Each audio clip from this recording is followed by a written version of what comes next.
नमस्कार दोस्तों, आपका बहुत बहुत स्वागत है। दोस्तों आज हम इस वीडियो में बात करेंगे what is US IT recruitment process in US staffing company. US staffing company में यूएस आईटी रिक्रूटमेंट की क्या प्रोसेस होती है। नमस्कार दोस्तों, मेरा नाम है विनोद और आप देख रहे हैं मेरा यूट्यूब चैनल जिसका नाम है विनोद सिंह ठाकुर। दोस्तों यदि आपने मेरे यूट्यूब चैनल को सब्सक्राइब नहीं किया है तो प्लीज़ सब्सक्राइब कर ले ताकि आपको मेरे जॉब से रिलेटेड नए नए वीडियोज़ के नोटिफिकेशन मिल सके। दोस्तों बिना किसी देरी के हम बात करते हैं what is US IT recruitment process in US staffing company. दोस्तों यूएस आईटी रिक्रूटमेंट प्रोसेस को जानने के लिए सबसे पहले हमें रिक्वायरमेंट के बारे में जानना होगा कि रिक्वायरमेंट कहाँ से आती है या किसी यूएस स्टाफिंग कंपनी के क्लाइंट्स कैसे होते हैं। दोस्तों किसी भी यूएस स्टाफिंग कंपनी के जो क्लाइंट्स होते हैं ये 3 प्रकार के होते हैं। सबसे पहला जो क्लाइंट होता है ये डायरेक्ट क्लाइंट्स होता है, क्योंकि डायरेक्ट क्लाइंट से requirement directly US staffing company के पास आती है। दूसरे प्रकार का रिक्वायरमेंट वीएमएस के थ्रू होता है, वेंडर मैनेजमेंट सिस्टम। और तीसरे प्रकार की रिक्वायरमेंट इनडायरेक्ट क्लाइंट से या लेयर्स में आती है। दोस्तों सबसे पहले मान लीजिए हमारे पास तीनों प्रकार के क्लाइंट हैं, direct clients, indirect clients, client through VMS. मान लीजिए दोस्तों हमारे पास कोई रिक्वायरमेंट वीएमएस के थ्रू आ रही है, तो ये रिक्वायरमेंट सबसे पहले अकाउंट मैनेजर के पास जाएगी। अकाउंट मैनेजर सबसे पहले चेक करेगा या सबसे पहले रिक्वायरमेंट को अपने सिस्टम में एंटर करेगा, या रिक्वायरमेंट कई यूएस स्टाफिंग कंपनी में ऑटोमेटिकली सॉफ्टवेयर के माध्यम से एंटर हो जाती है।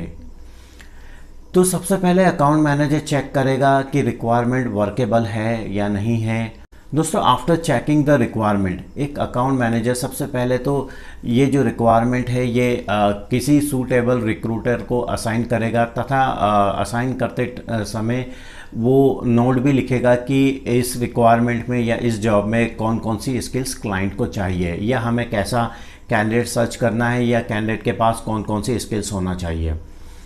दोस्तों रिक्रूटर को जैसे ही कोई रिक्वायरमेंट असाइन होती है तो रिक्रूटर सबसे पहले तो जॉब डिस्क्रिप्शन को प्रॉपरली पढ़ेगा, जॉब डिस्क्रिप्शन को समझेगा कि क्लाइंट को क्या चाहिए या क्लाइंट हमें कैसा रेज्यूमे सर्च करना है। जब एक रिक्रूटर जॉब को समझ लेता है तो उसके बाद वो कैंडिडेट के रेज्यूमे एक बुलियन सर्च स्ट्रिंग बनाता है, फिर बुलियन सर्च स्ट्रिंग के को जॉब पोर्टल्स में पुट करता है और कैंडिडेट के रेज्यूमे को सर्च करता है। कैंडिडेट के रेज्यूमे को सर्च करने के बाद एक रिक्रूटर या एक यूएस आईटी रिक्रूटर सबसे पहले कैंडिडेट के रेज्यूमे को सोर्स करता है, फिर सोर्स रेज्यूमे को वो स्क्रीन करेगा और मोस्ट सूटेबल कैंडिडेट को सबसे पहले वो फर्स्ट कॉन्टेक्ट ईमेल या जॉब डिस्क्रिप्शन भेजेगा। उसके बाद वो कैंडिडेट को कॉल लगाएगा और कैंडिडेट को जॉब को एक्सप्लेन करेगा। अगर कैंडिडेट इंटरेस्टेड होता है तो उस कैंडिडेट से फिर वो रेट नेगोशिएट करेगा या सैलरी नेगोशिएट करेगा। यदि कैंडिडेट इंटरेस्टेड होता है तो यूएस आईटी रिक्रूटर उसे रेट कंफर्मेशन ईमेल या फिर आरटीआर ईमेल भेजेगा और उससे मोस्ट अपडेटेड रेज्यूमे कॉपी मांगेगा। यदि कैंडिडेट और कुछ इम्पोर्टेंट या एसेंशियल इन्फॉर्मेशन भी एक यूएस आईटी रिक्रूटर कैंडिडेट से लेगा, क्योंकि ये इन्फॉर्मेशन कैंडिडेट के रेज्यूमे को सबमिट करने के लिए ज़रूरी होती है। इसके बाद यदि कैंडिडेट रेट कंफर्मेशन ईमेल को कंफर्म कर देता है तो फिर एक यूएस आईटी रिक्रूटर उस कैंडिडेट के रेज्यूमे को अपने अकाउंट मैनेजर या टीम लीड को अप्रूवल के लिए भेजेगा। यदि टीम लीड या अकाउंट मैनेजर कैंडिडेट के रेज्यूमे को अप्रूव करता है, इसके बाद एक यूएस आईटी रिक्रूटर कैंडिडेट के रेज्यूमे को फॉर्मेट करेगा as per the client requirement. हर क्लाइंट की फॉर्मेटिंग अलग अलग होती है।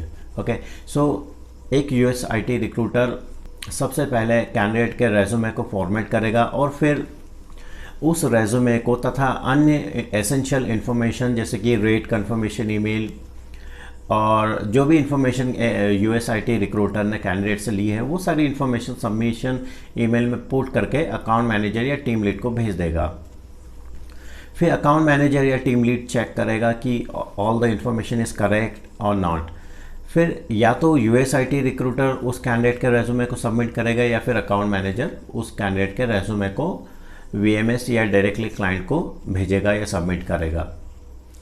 इसके बाद यदि क्लाइंट को वो रेज्यूमे पसंद आता है कैंडिडेट का, तो वो कैंडिडेट के रेज्यूमे को शॉर्टलिस्ट कर लेगा और कैंडिडेट के रेज्यूमे को या कैंडिडेट को इंटरव्यू रिक्वेस्ट करेगा। अब इंटरव्यू कई प्रकार के हो सकते हैं, जैसे कि इन पर्सन इंटरव्यू और वीडियो इंटरव्यू, वेबएक्स, जूम या कई अन्य माध्यम होते हैं वीडियो इंटरव्यू के, तो उनके माध्यम से भी वीडियो इंटरव्यू कंडक्ट हो सकता है, या फिर टेलीफोनिक या फ़ोन इंटरव्यू होगा।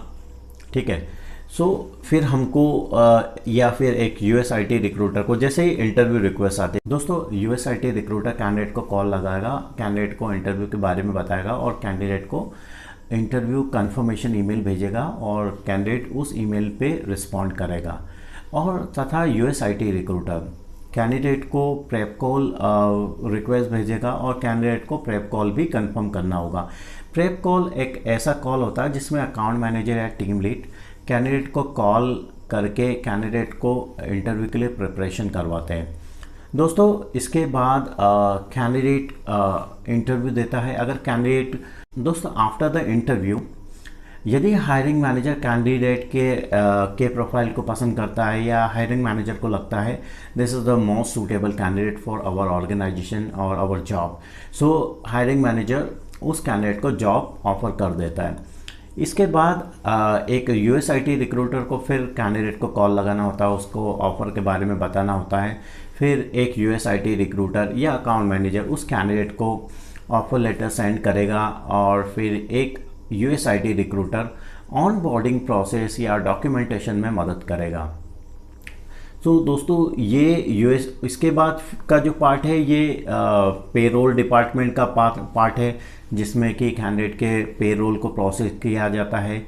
या अगर हम इंसेंटिव की बात करें दोस्तों, जब कैंडिडेट अपने 160 घंटे पूरे कर लेता है फिर इसके बाद USIT रिक्रूटर को इंसेंटिव मिलता है।